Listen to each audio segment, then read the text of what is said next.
We'll be in Psalm 91 tonight. Ronald claims that when I teach this class, I steal all the good Psalms, and I tend to agree with him. I think they're all good. I tell him I think all the Bible's good. That usually gets him pretty good. But I think I do get some of the good ones, and I'm happy with Psalm 91 to talk about this psalm tonight. Let's go ahead and read through the entirety of the psalm, and then we'll break it down from there, starting at verse 1. He who dwells in the secret place of the Most High shall abide under the shadow of the Almighty. I will say of the Lord, He is my refuge and my fortress, my God, in Him I will trust. Surely He shall deliver you from the snare of the fowler and from the perilous pestilence. He shall cover you with His feathers, and under His wings... Oh, I think I missed one there. It's okay. And under His wings you shall take refuge. His truth shall be your shield and buckler. You shall not be afraid of the terror by night, nor of the arrow that flies by day, nor of the pestilence that walks in darkness, nor of the destruction that lays waste at noonday. 1,000 may fall at your side, and 10,000 at your right hand, but it shall not come near you. Only with your eyes shall you look and see the reward of the wicked. Because you have made the Lord, who is my refuge, even the Most High, your dwelling place, no evil shall befall you, nor shall any plague come near your dwelling. For He shall give His angels charge over you to keep you in all your ways. In their hands they shall bear you up, lest you dash your foot against a stone. You shall tread upon the lion and the cobra, the young lion and the serpent you shall trample underfoot. Because He has set His love upon me, therefore I will deliver Him. I will set Him on high, because He has known my name. He shall call upon me, and I will answer him. I will be with him in trouble. I will deliver him and honor him. With long life I will satisfy him and show him my salvation. And so we see that Psalm 91, in a general sense, is a psalm of God's protection. If God is my God and I am His servant, then I can dwell in Him. It's funny the way that we talk about God sometimes that we're used to, that we don't think about. This psalm kind of personifies God in a few interesting ways. One is, that we dwell in the secret place and we say that God is my fortress. It's like we're living inside of God, right? God is the protection. God is the refuge. And we're going to see things like that through this psalm. But one thing that comes to my mind is this psalm over the top? Is this psalm so flowery and poetic in its language that it ultimately ends up meaning nothing? Now, you say, of course, it doesn't mean nothing. It's Bible. But, as we read through it, God's going to protect us. He's not going to let anything befall you. No arrow's going to attack you. Nothing in the morning or night, noonday. Is that true? Are we totally absolved from any kind of danger in our life, any kind of suffering, pain? Is that reality? No. It's not. So what do we do with this? This psalm feels like so over the top, saying God's going to protect you as long as if you dwell in His secret place.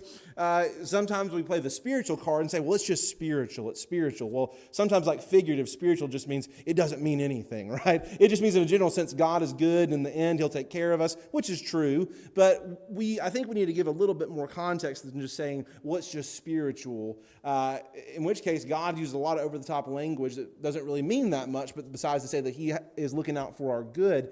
And so I want to look at this psalm in a couple different ways tonight. First, I want to look at it through the general, I would call it a general poetic or even proverbial lens, in which I think this psalm is true. And I also want to look at it after that in through the lens of kind of a New Testament view. And we'll talk about that in just a few minutes, because I think it's through that lens that we see the full truth of the psalm. And I think it's something that's going to help us through that, I hope. So, again, starting out in verse 1 and 2 here. He who dwells in the secret place of the Most High shall abide under the shadow of the Almighty.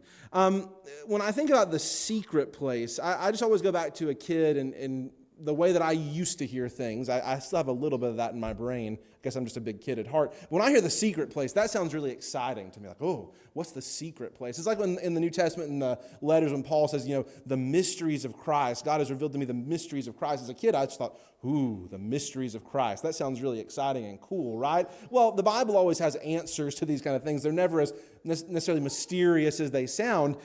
Here, the secret place of the Most High, it almost brings to mind, from what I could see, almost the idea of the most holy place in the temple.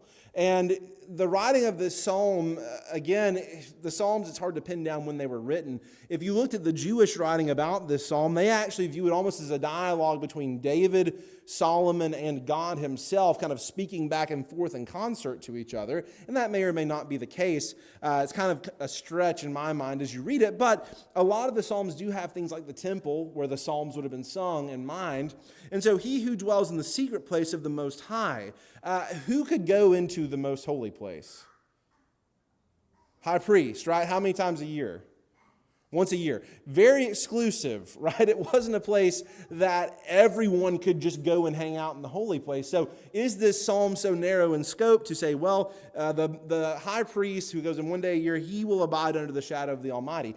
I don't think so, because we have to remember the high priest going into the most holy place, he was a representative of who?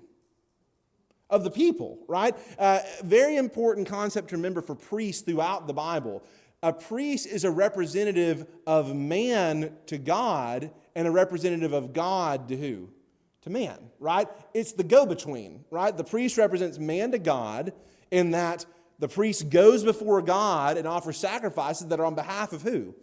All the men, all the people. But at the same time, when the priest comes out, right, and he appears to the people, when Aaron appeared and said, "The Lord bless you and keep you. The Lord make his countenance to shine upon you and give you peace." And he was wearing, gold and a crown and a breastplate and these jewels. He looked like an angel. I mean, Aaron looked like an angel, right, compared to the normal folk that wore the drab clothes. So in that way, the priest was a representative of the word and the image of God to man, right? And so we shouldn't narrow the scope of this just to say, well, it's just the high priest. No, the people representatively, if I can say that, live in the holy place, right? In the most holy place, because they have a representative in the most holy place, which we do today too, right? Jesus is our representative in the most holy place. But so for all of us who are in Christ, and back then all of them who were under God, they dwell in his shadow, which is an interesting kind of way of thinking, right? Dwelling in God's shadow. Again, in this context, I would think of shadow as shade, right?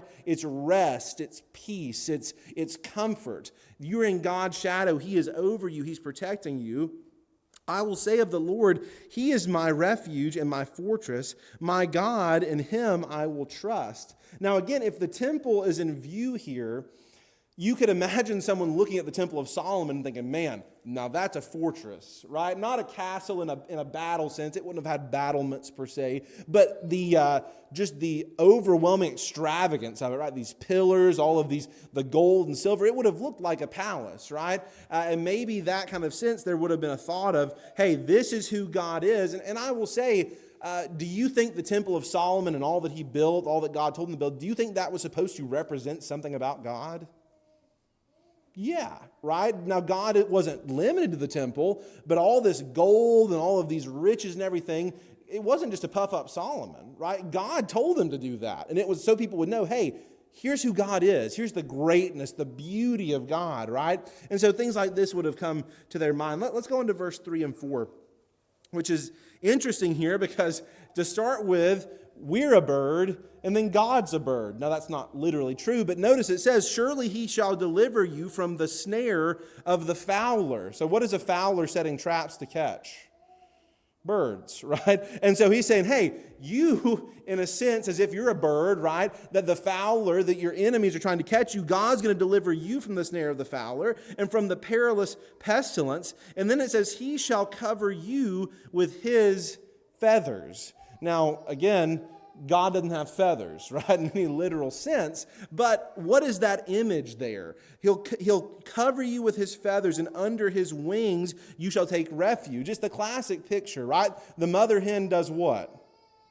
Brings those out and covers the chicks. It's so hard now to know on the internet whether you're seeing something real or AI generated, but I saw a video the other day that had this almost like a hawk or something. It had its wings up, and there were chicks underneath it with the rain kind of coming off her wings. And it looked so good that I thought, this is probably fake. Sometimes that happens. I'm like, this looks too fake and too perfect. But it still gives a point, right? The wings covering. Again, we think about Jesus coming around the bend from Bethany, seeing Jerusalem, the mount there, and what does he do? Breaks down into tears and says what? Oh, Jerusalem, Jerusalem, how often I wanted to gather you under my wings, right? As a mother hen gathers her chicks. And so that imagery exists, here in the Psalm. It exists in the New Testament. And one of my favorites, if you look in the book of Ruth chapter 2, Ruth is one of my favorite books. It's just a wonderful picture of God's providence and care. And in Ruth 2, Ruth meets Boaz. She's in his field. And Boaz says to Ruth, "It has been fully reported to me all that you have done for your mother-in-law since the death of your husband, and how you have left your father and your mother in the land of your birth, Moab," she was a Moabitess, "and have come to a people whom you did not know before."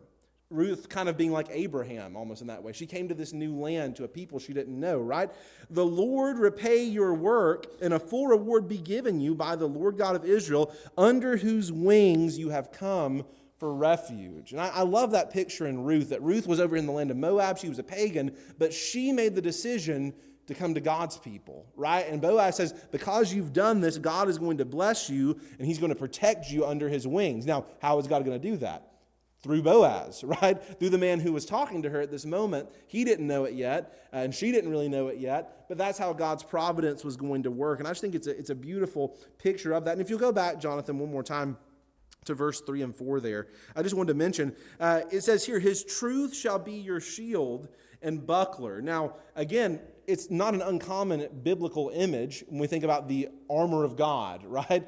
But I think it's interesting here because so far in the Psalm, we've been talking almost in if you put yourself under God's shadow, if you dwell in the presence of God, he'll protect you, he'll deliver you, he'll cover you. But here it introduces this idea of his truth, right? His truth. So it goes beyond just a general sense of if you're a friend of God, if you like God, if you believe in God, then nothing bad's going to happen to you. You could kind of almost take that tack, but now the truth of God has entered the picture, right? His truth shall be your shield and buckler. What's being said here? God's truth will be our shield and buckler. It's protection, right? It goes beyond just God is this outside magical force keeping us from harm, but he's given us this truth, right? And that truth even, that knowledge, that doctrine, that teaching is also playing a part in protecting us, right? So it's multifaceted here. And so it's not just God's magical, provisional, miraculous protection happening, if that's what the implication was, but no, it's also his truth that he's given. And it was the same back then as it is now, right? We rely on that truth. We live in that truth. We're protected by that truth. And here it says, that truth shall be your shield and buckler. And so God's truth is providing and defending the person that this psalm is being written about in 2. Let's go on to verse 5 and 6. "And you shall not be afraid of the terror by night, nor of the arrow that flies by day, nor of the pestilence that walks in darkness, nor of the destruction that lays waste at noonday." So kind of a fun little poetic vehicle here. What time does he leave out here? It says night, day, darkness, noonday. I mean, we're covering our bases, right? When it's light out and when it's dark. There's basically not many in between. He says lunchtime, I guess if you want to count noonday, but he's basically saying at all these times, there's never going to be a time where you're outside of the provision and protection of God. And that's, again, poetically what is being said here. Through all of these times, there's never going to be a time where he leaves you or forsakes you. Go on to verse 7 and 8. It says, "1,000 may fall at your side, and 10,000 at your right hand, but it shall not come near you. Only with your eyes shall you look and see the reward of the wicked." So again, a lot of times the Psalms speak in this militaristic sense, right? When we think of David, in the time of David, it was very much a time of war and battle. It was a bloody time, not against the will of God per se, not that I think God is well pleased in the slaughtering of thousands, but when those thousands are set against God, as they were in the time of David, God needed men like David to come in and do what needed to be done, to destroy evil, to wipe it out of the land, to keep that from propagating.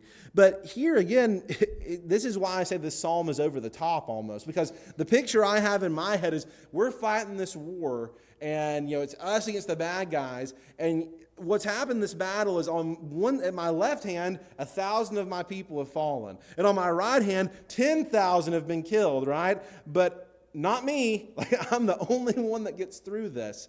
I'm going to survive, and only with your eyes shall you look and see the reward of the wicked. It makes it hard to personalize this psalm in some ways, because I tell you what, if I'm in a battle of 11,001, it ain't me that's going to be the one, right? I'm going to be taken out well early into the conflict. But here again, it's just this over-the-top poetic language singling out and saying, hey, you are going to be saved. You are not going to see this death and destruction. And so again, we have to find that balance, and we're going to talk more about it, but where do we find that balance of, okay, total survival, total protection, but does this apply? Does everyone really come out of the battle unscathed like this? What does that really mean? Is it just poetic language for that sake? It's just saying, hey, God's always going to protect you, and that just means He's going to protect you most of the time. He's going to protect you on some occasions.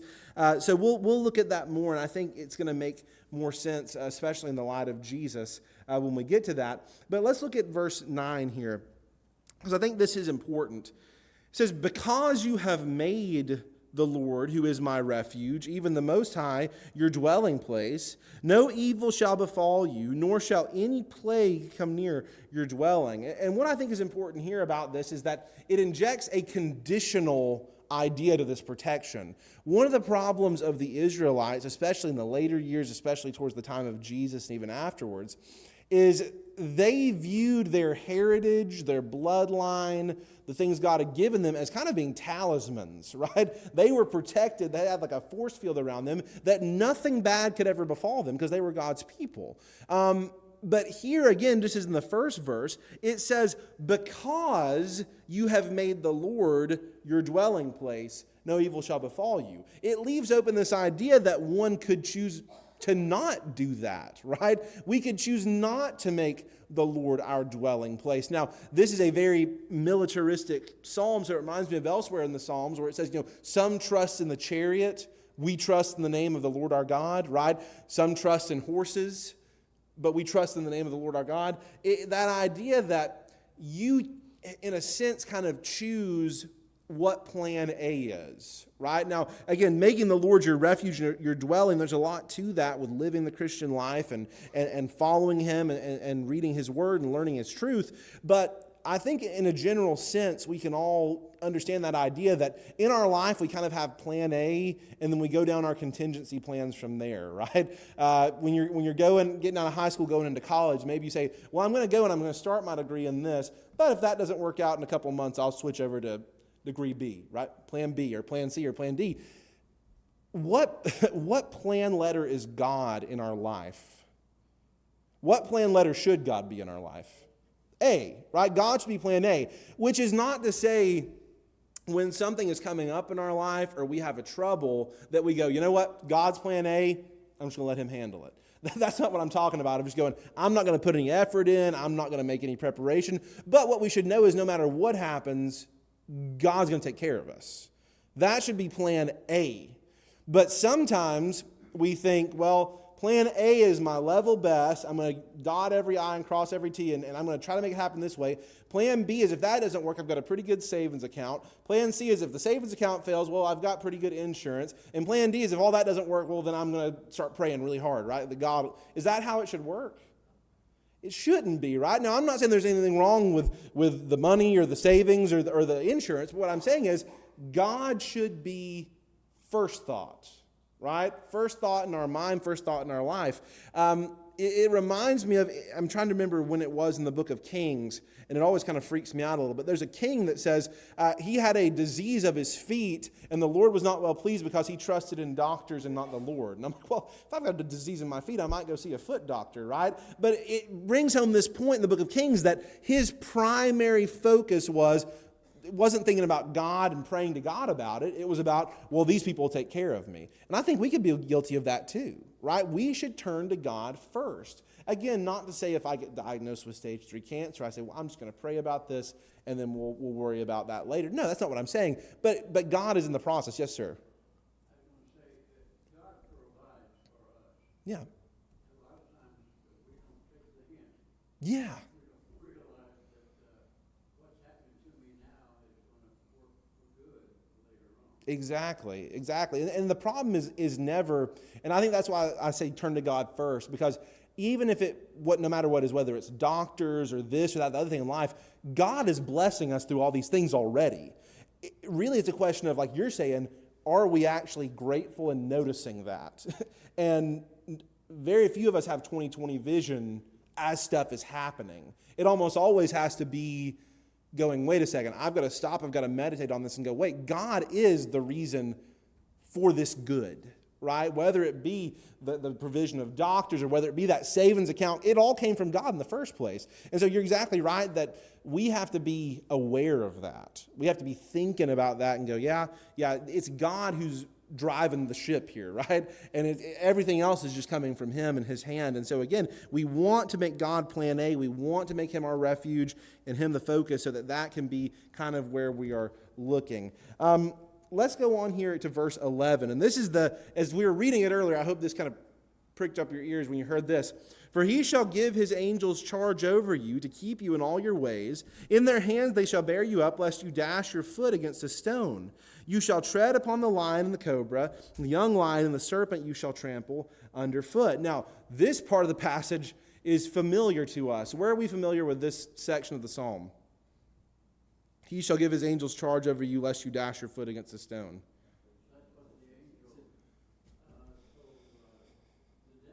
Oh, yeah, the devil told, temptation, the devil. This is the devil's favorite psalm, right? One of them.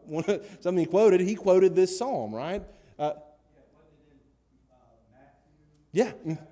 Matthew chapter 4, right? And we're going to get to that, but he takes him, and the devil quotes this verse at Jesus. And so that's going to become important. We're going to, again, come back to this because we're going to come around to Jesus in just a minute. But one thing I want to think about here, and this is kind of helpful just to jog our mind on the Psalms, does this have a meaning outside of Jesus? And I think it does. There is a general sense here where, again, this is a general proverbial truth where poetic language is being used to say, hey, God has powers even beyond you that are keeping you in the way you should go. They're keeping you safe. And I think that's still true today. The book of Hebrews tells us that the angels are ministering spirits to those who are being saved, the saints, right? I don't know how that works. I'm not going to write a book about how that works or direct a Hollywood movie about how that works, but I believe it's true because the Bible says it is, okay? I believe God takes care of us in ways we have no clue of knowing. And I don't think we have to get crazy with it or spooky or I see an angel in the corner. We don't have to put exact labels on it like that to say, no, God is taking care of us, right? And I think this is true in that sense, even outside of the direct application to Christ, and if there is one, and as we'll see Satan talking about it. But again here, you shall tread upon the lion, the cobra, the young lion, and the serpent you shall trample underfoot. God, his protection, not just to keep us kind of safe in a lockbox. That idea that God, hey, I'm going to protect you, I'm going to keep you out of harm, and I'm going to put you in this little box and lock the door, and nobody's ever going to hurt you. That's not what God has set up his people for historically, right? It's not been there's going to be no danger. It's I'm going to do what with you through the danger? I'm going to bring you through the danger. You're going to trample over the danger. I'm going to keep you safe while still encountering the danger in some sense, right? And I think that's what you see here. And then finally, finishing up, starting in verse 14, because he has set his love upon me, and this is God speaking, therefore I will deliver him. I will set him on high because he has known my name. He shall call upon me, and I will answer him. I will be with him in trouble. I will deliver him and honor him. With long life I will satisfy him and show him my salvation. And so again, we see this truth of the psalm, the message being one who draws near to God, who sets his mind and his life on God's truth, is going to enjoy blessing, protection, and peace from the hand of God. Through God's truth, through God's hand, he is going to have a blessed life in that sense. And I think that is true and was true when this psalm was written. Now again, the quotation of this psalm and the temptation of Christ leads our mind to Jesus, or it leads my mind to Jesus when thinking about this psalm because it comes up in the story. But we have to remember, even messianic prophecy that we read in the Old Testament, I'm a firm believer that at the time it was written, it had some discernible meaning to the people who read it, right? So the people that sung this psalm for hundreds of years before Jesus felt the comfort of this, right? Without the context of what would come with Christ. So it had that proverbial meaning. But one reason why I call it proverbial is that when you think about the book of Proverbs, the way that Proverbs works is they are truths that are true if everything works out the way that it's supposed to. For instance, train up a child in the way that he should go, and he will what? He'll not depart from it, right? Train up a child in the way he should go, and he will not depart from it. It seems pretty cut and dry, right? Well, what happens sometimes when children are trained up in the way they should go? They depart from it. They depart far away from it, right? Well, proverbial truth, proverb truth is if everything goes the way it's supposed to, this is what will happen. The reason I love that is because the book of Ecclesiastes comes right after Proverbs, and guess what the message of Ecclesiastes is? Nothing ever happens the way that it's supposed to, right? Everything goes wrong. It's all worthless, right? I looked at it all, and it never turns out right, really, until the very end of Ecclesiastes. And they work good to counterbalance each other. Well, again, I view this psalm to be a proverbial truth, that God is protecting you, but there is also evil in the world. There's also death in the world. There's also pain in the world. And God, at least in our general day-to-day throughout history, has not decided to completely do away with death and pain right now. And so we're going to have to face those things, even though we're still being protected by Him. I think, even if we come across a terrible death at some point in our life, God still protected us up to that point, right? And it's not that God said, okay, now I'm lifting my hand up and now you've just got to face the music and have this terrible death. Does God take care of us after that terrible death if we're in Christ? Yeah, He does, right? So, again, proverbially, God will let nothing bad happen to us. And in a general, total sense, He won't. But there's still times where things go wrong. The laws of nature at play. Again, if you jump off of a 12-story building, like what Satan was doing with Jesus, right? Jump off this 12-story building. The Psalm says He's not going to let you get hurt. Does that work in our day-to-day life? No, it doesn't, right? And so that's something to think about, the proverbial sense of it. But now I want to shift in our last few minutes here, and I want to think about Jesus in Psalm 91. Luke 24:44 is, I take this as my authorization to make the Psalms be about Jesus. When I read the Psalms, when I think about the Psalms, I try to think about them through the lens of Jesus, because Jesus said to His disciples, "These are the words which I spoke to you while I was still with you, that all things must be fulfilled, which were written in the law of Moses, and the prophets, and the Psalms concerning me." Now, one might read this and go, okay, there are a handful of Psalms through which these are messianic Psalms, they're about Jesus, other ones aren't so much. And I think there are definitely ones that are more about Jesus. But I think that as we're reading a psalm because of this, our mind should always be thinking, how can this draw me into the mind and heart of Christ as I read this psalm? And when I think about that, it comes to my mind this kind of interesting thought that, what do you think that Jesus thought about as He grew up singing the Psalms? Right? Or even reading the Old Testament. We don't really think about that. Jesus was a young Jewish man, and young Jewish men learned and memorized a vast majority of the Old Testament, right? Definitely the Torah. But more than that, and you can tell, Jesus is the God-man, but even in His teaching, He's constantly referencing the Old Testament. So Jesus grew up reading the Old Testament. What do you think He thought about as He was reading the Old Testament? Obviously, we know that some gears were turning for Him, right? I think about verses, pull up Proverbs chapter 3, verse 1 and 2. Here, the proverb writer says, "My son, do not forget my law, but let your heart keep my commandments, for length of days and long life and peace they will add to you." The Proverbs are written as if Solomon is speaking to his son and teaching him. But again, the Proverbs are the word of who? God, right? And so I imagine Jesus reading the Proverbs, and God wrote this book, of course, for us, but imagine Jesus reading the Bible. It's kind of an interesting thought experiment. He hears son, keep these things, grow up in this way. And we know that Jesus did that. We know that Jesus was learning this and going along and learning as He grew up. Luke 2:52, I think I might have skipped that one. But we know Jesus increased in wisdom and stature and in favor with God and men. Jesus growing up, He did what? He learned, right? He learned the Bible. He learned the Word of God. And this was even after he was at 12 years old in the temple schooling the rabbis and the priests, right? He was far beyond what they could have imagined. But yet he was learning, and he was learning from the Word of God and doing these things. And so it's interesting to think again, as Jesus is reading the Psalms, what does he think? When Jesus reads Psalm 91, could he have thought, well, if I'm the chosen one of God, and indeed he knew that he was, will God let anything bad befall me? And that's where we come to Matthew chapter 4, verse 5 through 7. Because the devil took him up into the holy city and set him on the pinnacle of the temple. Pause. Irony if this psalm is saying, he who kind of places himself in the refuge of God in the secret place in the temple. So the devil literally takes him up on the pinnacle of the temple. Like we're on top of God's house, right? He takes him there, and he says, if you are the Son of God, throw yourself down, for it is written, he shall give his angels charge over you, and in their hands they shall bear you up, lest you dash your foot against a stone. What's Satan saying? You've got a magical God force field around you. God's not going to let anything happen to you. We know that you've got a plan that God has you set on. If you jump down from here, you're going to be fine. God's not going to let anything happen to you. I mean, it's funny to actually think about what would have happened if Jesus did do that. If Jesus just jumped off. He didn't, and he wouldn't have. But Jesus was going to the cross, right? That was the path that was set before him.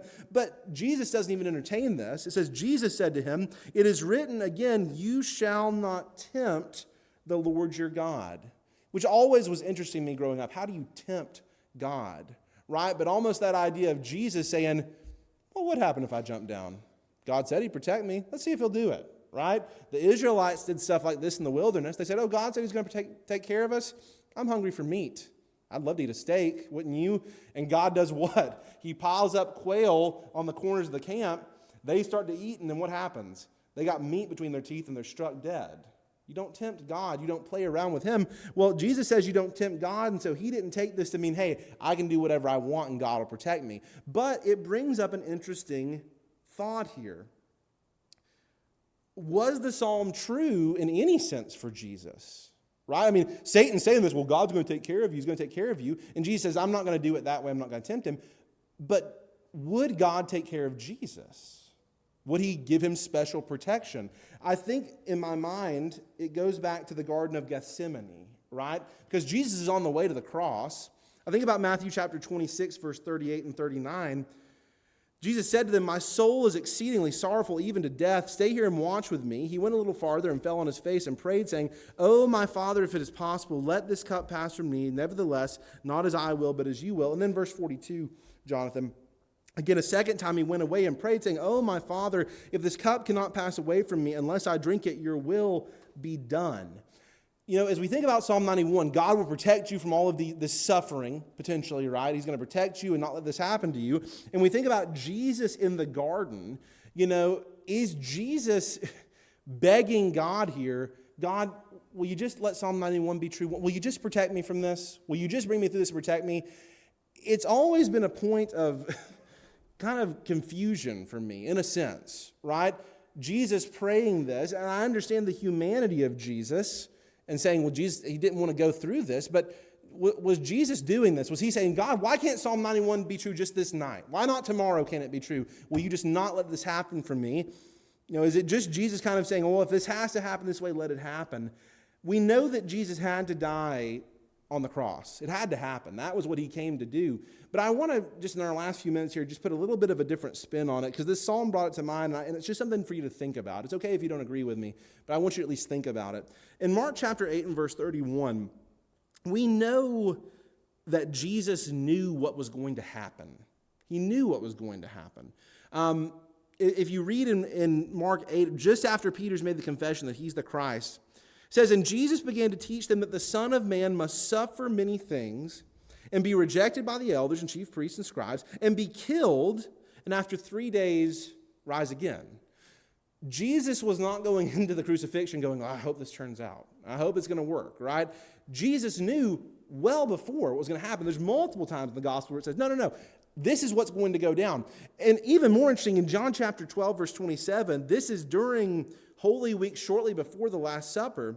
Jesus is speaking. He says, now my soul is troubled, not unlike when he said, my soul is greatly troubled, right? And what shall I say? Father, save me from this hour, but for this purpose I came to this hour. Isn't that interesting? Jesus says, what am I supposed to say? Save me? But this is what I came to do. Is that a contradiction of the Gethsemane prayer? It's strange, isn't it? Jesus in John says, I'm not going to ask him to save me. And in Matthew, it's something he's saying, well, save me from this and don't let it happen this way. What's going on here? Well, one thing that I think is very interesting is if we look in Hebrews chapter 5. Hebrews chapter 5 and verse 5. It says, so also Christ did not glorify himself to become high priest, but it was he who said to him, you are my son, today I have begotten you. And then verse 7 there, it says, who in the days of his flesh, this is Jesus, when he had offered up prayers and supplications with vehement cries and tears. Now, when we think of Jesus vehemently crying and offering up prayers, what night do we think about? Garden of Gethsemane, right? That's where he prayed with violent tears. And it says, to him who was able to save him from death. Save Jesus from death. And it said, and was heard because of his godly fear. Did you have something, Bill? That makes you think about the fact that he's still learning, and he's part human. Mm-hmm. He forgets that. Yeah. And I think a lot of times it's the human part of him that's talking. Yeah. God saved me from this. Yeah. That's only a natural thing to say. Yeah, and I agree with you. I think it could be, but I think it's at least a possibility as we read the Hebrews here where it says he was crying in tears to God who was able to save him from death, and it says, and he was heard. Now, here's the question. Did God save Jesus from death? Yes or no? No, in that he had to go to the cross in one sense, but how did God save Jesus from death? 3 days later, he rose from the dead, right?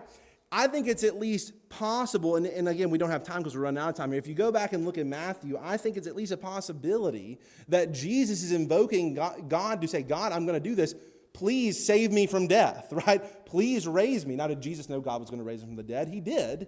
But is that what was on his mind? Not the, I don't want to go to the cross, though he didn't, but rather, I want you to lift me up after it happens. I think it's a possibility. And the thing that really drives that home to me is, number one, the John verse saying, I'm not going to ask God not to go through with it, number one. And number two is the Hebrew author implying that he was heard. Now, we could say God heard him and said no. God heard him and said, no, I'm not going to do that. This is the only way. But I think that we have to remember that though Jesus faced death, he was saved from death. God did save him from death. And in that way, really quickly, Jonathan, go back to the last verse of the Psalm, verse 15 and 16 or 14 through 16 there. In that way, you can hear God saying, because he, Jesus, has set his love upon me, therefore I will deliver him. I'm going to do that. And did God do that? He did. He delivered Jesus. He raised him from the dead, and it's through that we see the truth that he was the Son of God and that death could not hold him. Thank you guys for listening tonight and thinking with me about Psalm 91.